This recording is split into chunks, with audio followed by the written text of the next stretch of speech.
Hello, class 7th. So, today we are going to start our geography, that is chapter 4 by name air. So, in this chapter, we will study about the air and various composition of air, what is air, how air is formed. So, different things we are going to study in this chapter. Let's start.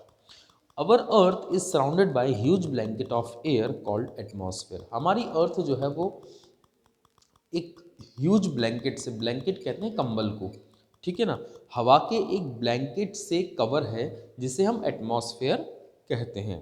All living being on the earth depend on the atmosphere for their survival. दुनिया में जितने भी लोग हैं वो सब के सब हवा पर डिपेंडेंट हैं सर्वाइवल के लिए, यानी कि जीने के लिए। It provide us the air we breathe and protect us from the harmful effects of sun rays. Atmosphere जो है हमें एयर प्रोवाइड कराता है जिससे हम सांस लेते हैं, साथ ही साथ ये हमारी हार्मफुल सनरेज यानी सनरेज की जो हार्मफुल किरण, मतलब सनरेज में जो हार्मफुल रेज रहती हैं उनसे भी हमें प्रोटेक्ट करता है। Without this blanket of protection we would be baked alive by the heat of the sun during day and get frozen during the night. अगर ये ब्लैंकेट हमारे पास ना हो एटमॉस्फेयर का, तो जो सनरेज हैं वो हमें दिन में बेक कर दें और रात को हम लोग जो है वो फ्रोज़न हो जाएं, यानी कि जम जाएं।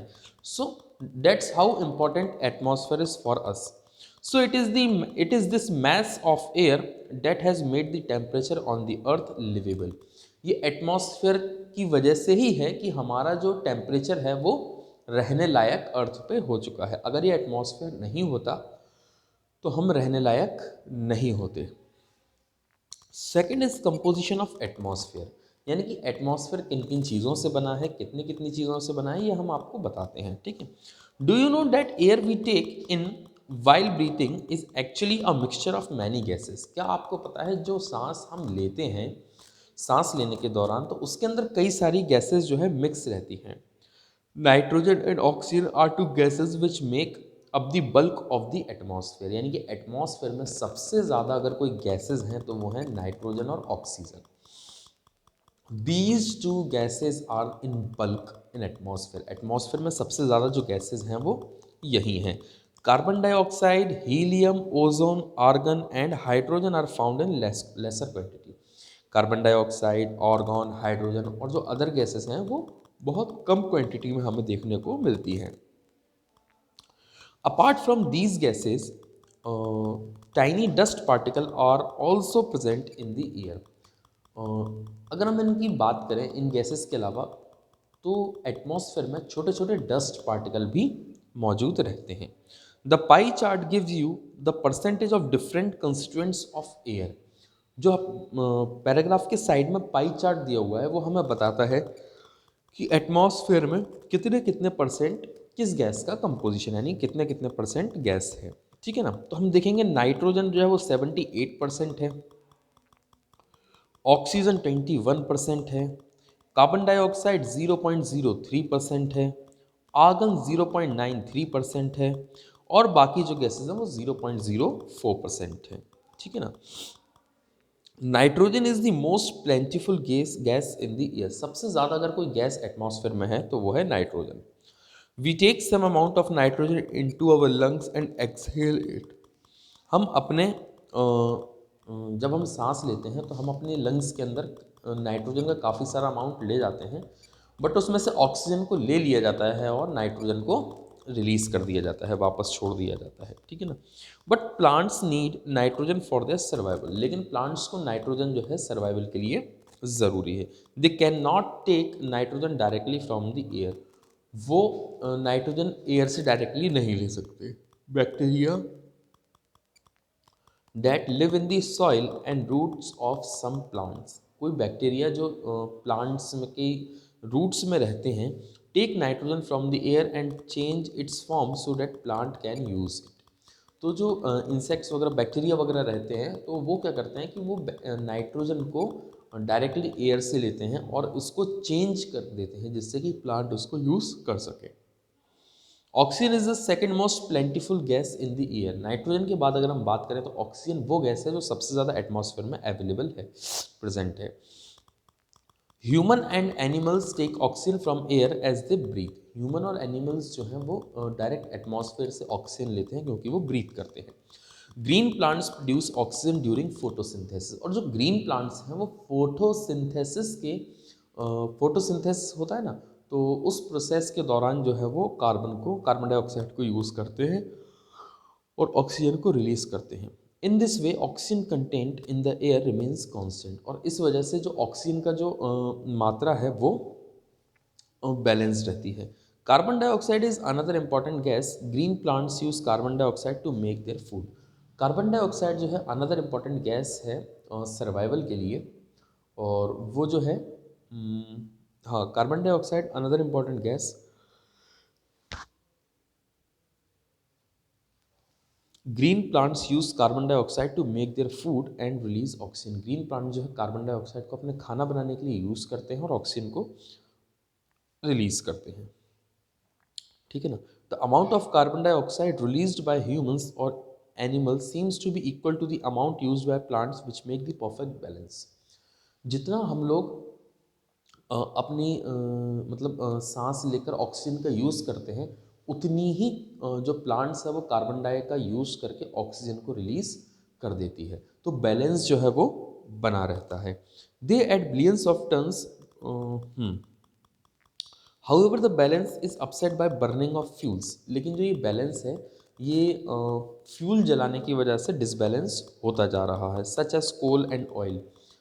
तो उससे क्या होता है ना कि हमारे एटमॉस्फेयर में कार्बन डाइऑक्साइड की जो क्वांटिटी है वो धीरे धीरे बढ़ती जा रही है, और जैसे जैसे ये कार्बन डाइऑक्साइड की जो क्वांटिटी है अगर वो बढ़ती जाएगी तो इससे जो है हमारी हमारे एटमॉस्फेयर में कई सारी प्रॉब्लम क्रिएट हो जाएंगी। और देखो, कार्बन डाइऑक्साइड की एक टेंडेंसी रहती है कि हीट को एब्जॉर्ब और हीट को ट्रैप करने में कैपेबल रहती है। तो अगर हमारे एटमॉस्फेयर में ज़्यादा कार्बन डाइऑक्साइड प्रेजेंट रहेगी तो इसके दो इफेक्ट होंगे। एक इफेक्ट ये होगा कि गर्मियों में गर्मी ज़्यादा पड़ेगी और सर्दियों में सर्दी कम पड़ेगी, जो कि दोनों ही हमारे लिए नुकसानदायक हैं। ये तो ठीक है, अलग बात है। दूसरी बात, इसका जो बैड इफेक्ट एक और है वो ये है कि इसकी वजह से जो हमारा फ्रेश वाटर का सोर्स है, जिसे हम आइस कैप कहते हैं या जिसे हम ग्लेशियर्स कहते हैं, उसमें हमारा जो limited amount of fresh water है वो स्टोर है। अब ग्लोबलाइजेशन की वजह से क्या हो रहा है, टेम्परेचर इंक्रीज़ हो रहा है, और टेम्परेचर इंक्रीज़ होने की वजह से जो हमारे ग्लेशियर्स वगैरह है वो कंटिन्यू पिघल रहे हैं, और कंटिन्यू पिघलने की वजह से हमारा जो फ्रेश वाटर का जो सोर्स है वो दिन पे दिन डिक्रीज़ होता जा रहा है। अब देखिए, टेम्परेचर इंक्रीज़ होने की वजह से एक नुकसान और ये भी है कि कई सारे टेम्परेचर इंक्रीज़ होने की वजह से कई सारी चीज़ें ऐसी होती हैं कि जैसे प्लांट्स हैं, एनिमल्स हैं, तो वो जो है एक सर्टेन लेवल के टेम्परेचर तक ही सर्वाइव कर सकते हैं। अगर उससे ज़्यादा टेम्परेचर हुआ तो वो सर्वाइव नहीं कर पाएंगे। और ग्लोबलाइजेशन की वजह से, यानी कि ग्लोबल वार्मिंग की वजह से, नॉट ग्लोबलाइजेशन, ग्लोबल वार्मिंग की वजह से ये प्रॉब्लम हमें फेस करने को मिल रही है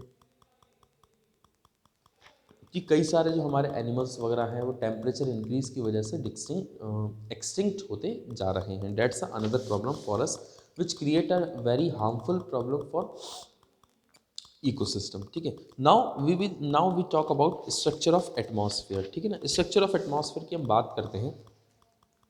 हमारे एटमॉस्फेयर को मेनली 5 पार्ट्स में डिवाइड किया गया है, that is troposphere, stratosphere, mesosphere, thermosphere and exosphere. ठीक है, ये है हमारे एटमॉस्फेयर के 5 लेयर्स, जिनको लेयर वाइज डिवाइड किया गया है, that is troposphere, stratosphere, mesosphere, thermosphere and exosphere. सबसे पहले हम बात करेंगे ट्रोपोस्फेयर की। The layer is the most important layer that in the atmosphere the average height is 13 kilometre. Troposphere की जो एवरेज हाइट है वो 13 किलोमीटर है। The air we breathe exist here almost all the weather phenomena like rainfall, fog, hailstorm occur in this air. Troposphere में जितने भी weather phenomena होते हैं वो सारे के सारे ट्रोपोस्फेयर में होते हैं, और यहीं पे सबसे ज़्यादा जो एयर है हम लोग ब्रीथ करते हैं। इसके बाद हम बात करते हैं स्ट्रेटोस्फेयर की।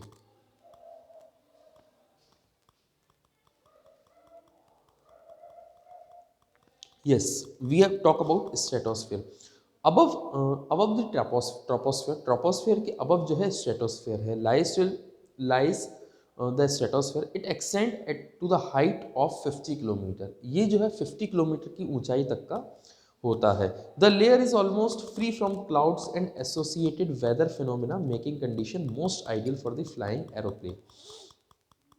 ये जो है क्लाउड से फ्री होती है और कोई इसके साथ वेदर फिनोमेना एसोसिएट नहीं होता, इसलिए ये आइडियल लेयर है जहाँ पर जो एरोप्लेन्स वगैरह हैं वो उड़ सकते हैं। ठीक है ना, ठीक है। One important feature of the stratosphere is that it contain a layer of ozone gas. Stratosphere जो है इसके अंदर ओजोन लेयर होती है। ठीक है ना, we have just learn how it protect us from the harmful effects of the sun rays. और हम सब जानते हैं कि ओजोन लेयर हमें कैसे हार्मफुल इफेक्ट्स, सन के हार्मफुल इफेक्ट से बचाती है। इसके बाद हम बात करेंगे मीजोस्फेयर की। This is the third layer of the atmosphere. Atmosphere की थर्ड लेयर है। It lies above the stratosphere, और ये स्ट्रेटोस्फेयर के जस्ट ऊपर होती है। It extend up to the height of 80 kilometre, और 80 किलोमीटर की हाइट तक होती है। Meteorites burn up in this air on entering from the space. और मीटराइट्स जब इस लेयर में एंटर करते हैं तो वो बर्न अप हो जाते हैं, यानी कि जल जाते हैं। The next important layer is thermosphere. Thermosphere temperature rises very rapidly with increasing height. Thermosphere में इंक्रीज हाइट के इंक्रीज होते ही जो टेम्परेचर है वो बहुत तेज़ी से इंक्रीज होता है। Ionosphere is the part of this layer, और आइनोस्फेयर जो है इस लेयर का पार्ट है। It extend between 80 kilometre to 400, और ये लेयर जो है 80 किलोमीटर से 400 तक की होती है। This layer helps in radio transmission. हमारे जितने भी रेडियो ट्रांसमिशन होते हैं, जैसे मोबाइल के रेज वगैरह, जितने भी रेज के ट्रांसमिशन होते हैं वो सारे के सारे इसी लेयर में होते हैं, आइनोस्फेयर में। In fact radio waves transmitted from the earth are reflected back to the earth by this layer, और इसी लेयर के थ्रू जो है वो हमारी रेज वापस अर्थ की तरफ पहुंचाई जाती हैं। अब हम बात करते हैं एग्जॉस्फेयर की। The upper most layer of the atmosphere is known as exosphere. जो अपर मोस्ट लेयर है हमारे एटमॉस्फेयर की, उसे एग्जॉस्फेयर कहते हैं। This layer has very thin air, और ये लेयर जो है इसके पास बहुत थिन एयर है, ज़्यादा एयर नहीं है। Light gases like helium and hydrogen float in the space from here, और हाइड्रोजन और हीलियम जो है स्पेस से यहाँ पर फ्लो करती रहती हैं। Now we talk about weather and climate. ठीक है, वेदर और क्लाइमेट के बारे में थोड़ी सी बात कर लेते हैं। वेदर और क्लाइमेट क्या होता है? It is going to rain today. आज बरसात होने वाली है। Will it be bright and sunny today? क्या आज चमकदार और धूप वाला दिन होगा? How many times we have heard from the energetic cricket fans speculating the fate of a one day match. हमने कितने लोगों को देखा होगा इस टाइप की बातें करते हुए कि आज का मौसम कैसा रहेगा, क्या आज बारिश तो नहीं होगी, क्या आज धूप निकलेगी या नहीं निकलेगी, सच टाइप ऑफ थिंग्स, है ना। If we imagine our body to be a radio and the mind its speaker, weather is something that fiddles with its control knobs. Weather is day to day condition of the atmosphere. Weather जो है R2R और day to day condition phenomena है। ठीक है, temperature की phenomena है, atmosphere का phenomena है। मतलब हमारे एटमॉस्फेयर में डे टू डे या R2R जो चेंज आते हैं उसको हम वेदर बोलते हैं। जैसे अभी कभी मान लो अभी नॉर्मल जो टाइम, मतलब जो अभी दिन चल रहे हैं वो ये चल रहे हैं कि दिन में जो है थोड़ी गर्मी हो जाती है और रात को वापस सर्दी हो जाती है। तो हम कहते हैं यार मौसम ऐसा चल रहा है कि दिन में गर्मी और रात को सर्दी। बट कुछ दिन बाद ऐसा होगा कि जो गर्मी है वो बढ़ जाएगी और सर्दी जो है वो कम हो जाएगी, यानी कि रात में भी सर्दी हमें महसूस नहीं होगी। तो हम कहेंगे यार मौसम ऐसा हो रहा है कि दिन भर गर्मी ही गर्मी पड़ रही है। सो वेदर जो है ना वो डे टू डे चेंज है एटमॉस्फेयर का। ठीक है, weather can change dramatically from day to day. Weather जो है किसी भी तरीके से, मतलब ड्रामेटिकली यानी कि कितना भी हो जाता है। कभी जैसे मान लो आज गर्मी लग रही है, कल अचानक से कोहरा पड़ जाए और धूप नहीं निकले बिल्कुल भी, तो ऐसा भी हो सकता है। वेदर के चेंजिंग, ये वेदर का फिनोमेना है और वेदर बहुत जल्दी चेंज हो जाता है। ठीक है, however the average weather condition of a place for a longer period of time represents the climate.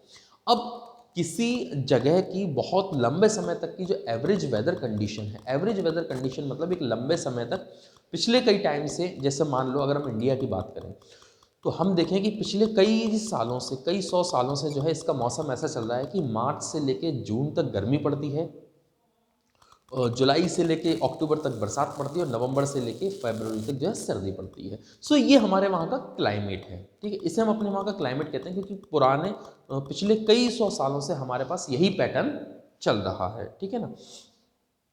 Now you understand why we have daily weather forecast. अब आपको समझ में आएगा कि हम डेली वेदर क्यों देखते हैं, वेदर कंडीशन क्यों देखते हैं कि आज का कंडीशन कैसा होगा। कि अगर हमारा कोई इंपॉर्टेंट काम है और मान लो बारिश का या सर्दी वगैरह ज़्यादा है तो हो सकता है एक दिन पहले ही वो काम कर लें, ठीक है। Now we talk about temperature. अब हम बात करेंगे टेम्परेचर की। The temperature you feel every day is the temperature of the atmosphere. The degree of hotness and coldness of air is known as the temperature. Temperature क्या है? हमारे atmosphere की मतलब जो कंडीशन है वो ठंडी हो या गर्म हो, उसको मेजर करने का जो तरीका है वो टेम्परेचर है, ठीक है ना। यानी हमारा टेम्परेचर, हमारा एटमॉस्फेयर कितना गर्म है या कितना ठंडा है, it is the degree of measurement the hotness and coldness of atmosphere, ठीक है ना। The temperature of the atmosphere changes not only between day and night but also from season two season. Temperature जो है वो दिन और रात में ही नहीं बदलता बल्कि सीजन टू सीजन भी बदलता है। जैसे सर्दियों की बात करें तो सर्दियों में जो हमारा सबसे ज़्यादा दिनों में हाई टेम्परेचर जाता है गर्म सर्दियों में, वो जाता है 22 डिग्री 23 डिग्री सेल्सियस, और मिनिमम जो जाता है वो कभी 4 5 कभी 6 ऐसा जाता है। लेकिन अगर हम गर्मियों की बात करें तो गर्मियों में कभी कभी जो हमारा हायर टेम्परेचर जाता है वो 47 48 48.5 डिग्री तक कभी कभी पहुंच जाता है, और जो मिनिमम टेम्परेचर जाता है वो 30 28 32 ऐसे करके टेम्परेचर जाता है। So this is the degree to measure the hotness और कोल्डनेस ऑफ द एटमॉस्फेयर, ठीक है। An important factor that influence the distribution of temperature is insolation. Insolation is the incoming solar energy inserted by the earth. अच्छा, factor जो depend करता है temperature को बढ़ाने या घटाने में वो है इंसोलेशन। इंसोलेशन का मतलब होता है कि इनकमिंग सोलार रेज, ठीक है ना, इनकमिंग सोलार एनर्जी, मतलब जो हमें सूरज से रेज मिल रही हैं वो, अगर वो रेज हमें डायरेक्टली मिल रही हैं तो डेफिनेटली बात है कि हमारा टेम्परेचर हाई होगा। अगर वो रेज हमें थोड़ी टिल्टेड मिल रही है, डायरेक्टली नहीं मिल रही हैं, जैसे कि सर्दियों में होता है, सर्दियों में हमारे रीजन पे जो है सन की रेज जो है डायरेक्टली फॉल नहीं होती, that's why we feel not much of hot in this climate. हम इस ड्यूरेशन में ज़्यादा गर्मी महसूस नहीं होती बल्कि हमें सर्दी ज़्यादा लगती है और उसको हम गर्म करने के लिए अपनी जैकेट वगैरह पहनते हैं, है ना। लेकिन अगर हम बात करें गर्मियों की तो गर्मियों में जो सनरेज होती हैं वो डायरेक्टली फॉल हमारे सरफेस पे होती हैं, हमारे रीजन पे होती हैं, that's why the temperature of our region is get higher, ठीक है। हमारे रीजन का जो टेम्परेचर है वो बढ़ जाता है, ठीक है। So that's the difference that how climate और the temperature dependent on the insolation. Insolation से किस तरीके से टेम्परेचर अफेक्ट होता है। The amount of insolation decreases from the equator towards the pole, और जैसे हम इक्वेटर से पोल्स की तरफ मूव करते हैं तो इंसोलेशन का जो अमाउंट है वो कम होता जाता है, ठीक है ना। Now temperature decrease in the same manner. Now do you understand why poles are covered with snow? क्या आपको अब समझ में आया कि जो पोल्स पे बर्फ क्यों जमी हुई है ना, समझ में आया होगा, ठीक है ना। So why people are covered with snow? If the earth temperature rises too high it would become too warm for some crops to grow. अगर अर्थ का टेम्परेचर बहुत ज़्यादा हो जाएगा तो कुछ क्रॉप्स के लिए उग पाना ही मुमकिन नहीं होगा। It would become too warm to some crops to grow. Temperature in cities is much higher than that of villages. Cities में जो टेम्परेचर रहता है वो विलेजेस के कंपैरिजन में कहीं ज़्यादा रहता है। The concrete and metals in buildings and the asphalt of the roads get heated up during the day. जो बिल्डिंग्स में मेटल कॉन्क्रीट वगैरह लगा रहता है ये दिन में तप जाता है, ठीक है। The heat is release during the night, और नाइट में जो है हीट रिलीज होती है। As the crowded high rise buildings of the cities trap the warm air and thus raise the temperature of the cities. और जो high building की जो ऊंची बिल्डिंगें रहती हैं वो क्या करती हैं, टेम्परेचर को ट्रैप कर लेती हैं, हीट को ट्रैप कर लेती हैं, और जब वो रिलीज़ होती हैं तो इस वजह से सिटी का जो टेम्परेचर है वो ज़्यादा डाउन नहीं जाता। गर्मियों में भी जो है टेम्परेचर जो डिफरेंस रहता है हायर टेम्परेचर लोअर टेम्परेचर में वो बहुत कम रहता है, ज़्यादा नहीं रहता है, ठीक है। इसके बाद हम बात करते हैं एयर प्रेशर की, ठीक है। You will be surprise to know that air pressure presses us with great force on our bodies, ठीक है। एयर प्रेशर जो है हमारी बॉडी पे कई सारा फोर्स लगाता है। However we don't even feel it, जबकि हमें ये चीज़ महसूस नहीं होती है। This is because the air presses us from all direction and our body exerts a counter pressure. और ये इस वजह से होता है, हमारी बॉडी जो है प्रेशर इसलिए फील नहीं करती है क्योंकि हमारी बॉडी को प्रेशर सिर्फ एक जगह से नहीं मिलता, ठीक है ना। हमारी बॉडी को जो एयर जो हमारी बॉडी पे प्रेशर एक्सर्ट करती है वो चारों तरफ से करती है, और चारों तरफ से प्रेशर एक्सर्ट करने की वजह से जो है एक काउंटर प्रेशर क्रिएट होता है जिसकी वजह से हमें कोई इफेक्ट नहीं होता, ना हमें इस चीज़ का फील होता है कि हमारी बॉडी पर कोई प्रेशर एक्सर्ट कर रहा है, ठीक है। Now, air pressure is defined as the pressure exerted by the weight of air on the earth surface. Air pressure को हम इस तरीके से डिफाइन करते हैं कि एयर प्रेशर जो है मतलब एयर जो है ज़मीन अर्थ सरफेस पे जो अपना वेट और एयर का जो वेट है उससे जो प्रेशर एक्सर्ट कर रहा है उसे हम एयर प्रेशर कहते हैं। फॉर एग्जांपल, अगर ये बुक मेरे पास है तो इस बुक के वेट की वजह से मेरे हाथ पे कुछ प्रेशर लग रहा है और मुझे ऐसे स्टेबल रखने के लिए अपने हाथ का एक काउंटर प्रेशर यूज करना पड़ रहा है। तो जिस तरीके से ये बुक मेरे हाथ पे प्रेशर लगा रही है, तो अब मान लो ये अर्थ सरफेस है और ये एयर है, तो एयर के प्रेजेंस होने की वजह से जो अर्थ सरफेस पे प्रेशर लग रहा है उसे हम बोलते हैं एयर प्रेशर। गॉट इट, है ना। और एयर जो है हमारे अर्थ सरफेस पे जो अपने वेट की वजह से प्रेशर लगा रही है उसे हम बोलते हैं air pressure. as we go up the layer of atmosphere the pressure falls rapidly। जैसे जैसे हम ऊपर जाते हैं तो एयर का जो प्रेशर होता है वो रैपिडली फॉल होता है, यानी कि कम होता जाता है। The air pressure is highest at the sea level. Sea level पे सबसे ज़्यादा हाईएस्ट एयर प्रेशर होता है and decreases with height horizontally. और जैसे जैसे हम ऊपर जाते जाते हैं वैसे वैसे एयर प्रेशर कम होता जाता है, ठीक है ना। In areas where temperature is high the air gets heated and rises. और ऐसी जगह जहाँ पे टेम्परेचर हाई हो तो वहाँ पे एयर जो है वो राइज हो जाती है, ठीक है ना। The created a low pressure area, और इस वजह से वहाँ पर लो प्रेशर एरिया जो है वो बन जाता है।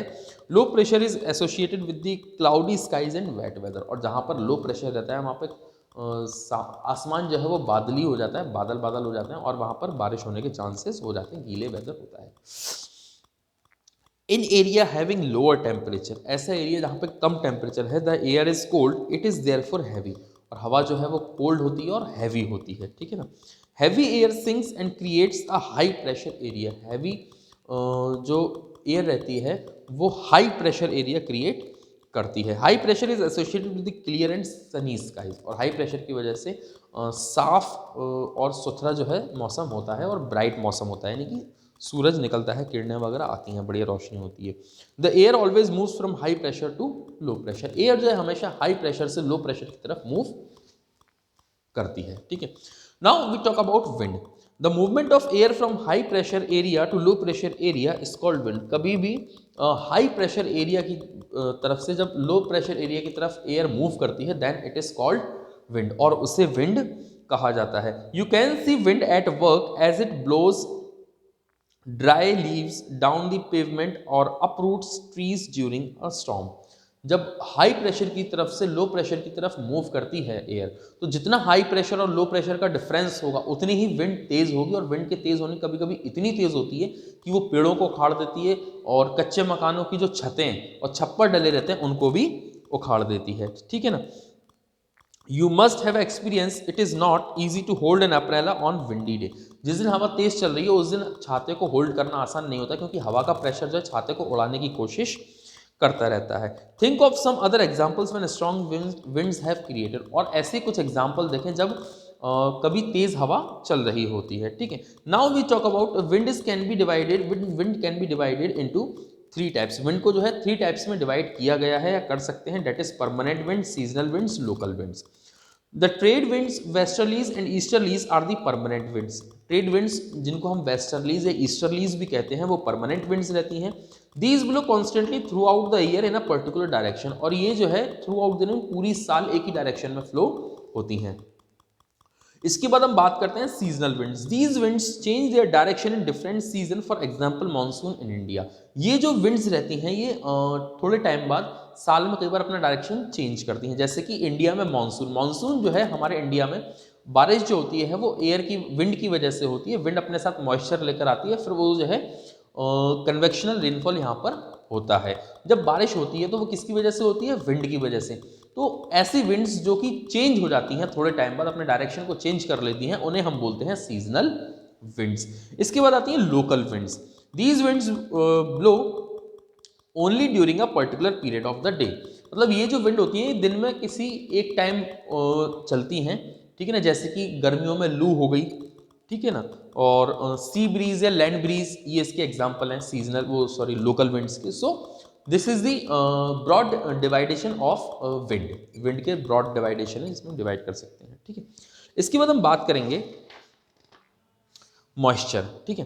When water vapor evaporates from land and different water bodies is become water vapor, जब भी पानी जो है किसी वाटर बॉडीज में से वेपराइज मतलब हीट मिलती है वाटर को, तो वो वेपर में कन्वर्ट हो जाता है, और वेपर में जब कन्वर्ट होकर हवा में मिक्स हो तो वो मॉइस्चर कहलाता है। Moisture in the air at any time is known as humidity, और मॉइस्चर हवा में जब भी होगा उसको हम ह्यूमिडिटी बोलेंगे। When the air is full of water vapour we call it a humid day, और जब हवा जो है बिल्कुल पानी से भरी होगी, मॉइस्चर से भरी होगी तो हम उसको कहेंगे ह्यूमिड डे, यानी कि बहुत ह्यूमिडिटी ज़्यादा होती है उस दिन।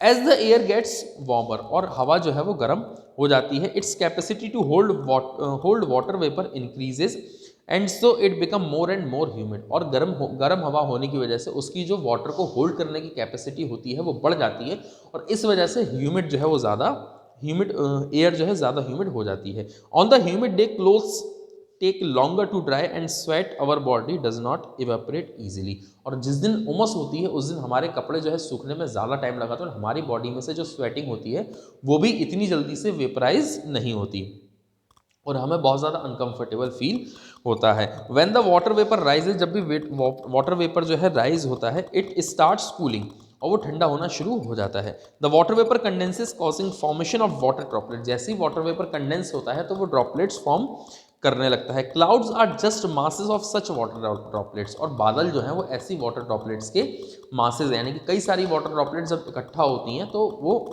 क्लाउड्स के फॉर्म में कन्वर्ट हो जाते हैं। When these droplets of water become too heavy, जब भी क्लाउड्स जो है वाटर ड्रॉपलेट जब बहुत ज़्यादा हैवी हो जाते हैं तो फिर वहाँ पे रेन होने लगती है। Jet planes flying in the sky leave a white trail behind them, jet planes जब हवा में उड़ते हैं तो अपने पीछे एक सफ़ेद कलर का जो है पूछ टाइप की छोड़ जाते हैं, धुआं भी होता है। The moisture from their engines condenses, we see trails on this condensed moisture for some time when there is no air movement to disturb it. जब क्या होता है ना, जेट प्लेन मूव करता है तो उसके इंजन में से जो मॉइस्चर होता है वो कटता है और वो बाहर छोड़ता हुआ जाता है, और जब तक ये हवा नहीं चलती, हवा उसको डिस्टर्ब नहीं करती, वो हम उसको क्लियरली देख सकते हैं, ठीक है ना। Precipitation that comes down on the earth in liquid form is called rain, जब भी प्रेसिपिटेशन होता है और वो किसी लिक्विड के फॉर्म में नीचे आता है तो हम उसे रेन कहते हैं। Most of the ground water comes from rain water, और जो हमारा ग्राउंड वाटर है वो रेन वाटर से ही आता है। Most of the ground water comes from rain water. Plants help preserve water, plants जो है वाटर को बचाने में, प्रिजर्व करने में हेल्प करते हैं। When trees on hillsides are cut, rain water flows down the bare mountain and can cause flooding of the low-lying area. अगर पहाड़ों पर से पेड़ों को काट दिया जाता है तो पानी जो है वो सीधे आता है और वो लो लाइंग एरिया में बाढ़ की कंडीशन क्रिएट कर देता है। On the basis of mechanism there are 3 types of rainfall, the conventional rainfall, the orographic rainfall and the cyclonic rainfall. On the basis of mechanism के बेसिस पर 3 types की rainfall होती हैं, convectional, orographic and cyclonic. These are 3 types of rainfall. Rainfall is very important for the survival of plants, plants की survival के लिए बहुत ज़्यादा इंपॉर्टेंट है रेनफॉल, एंड एनिमल्स और जानवरों के लिए भी। It brings fresh water to earth surface, ये जो है अर्थ सरफेस पे फ्रेश वाटर लेकर आता है। If rainfall is less water scarcity and डॉट ओकर, अगर बारिश कम होती है तो पानी की परेशानी शुरू हो जाती है और सूखा पड़ने के चांसेस हो जाते हैं। On other hand if it is more, और अगर ये ज़्यादा हो जाए तो बाढ़ का असर हो जाता है, बाढ़ आने लगती है, ठीक है ना। Yes, so here we complete the explanation of chapter 4, that is air. If you find any type of problem and confusion regarding this chapter, then you may ask to me. Please try to read out this chapter at your home. I hope you will get many new facts and new information. So have a nice day. Thank you very much.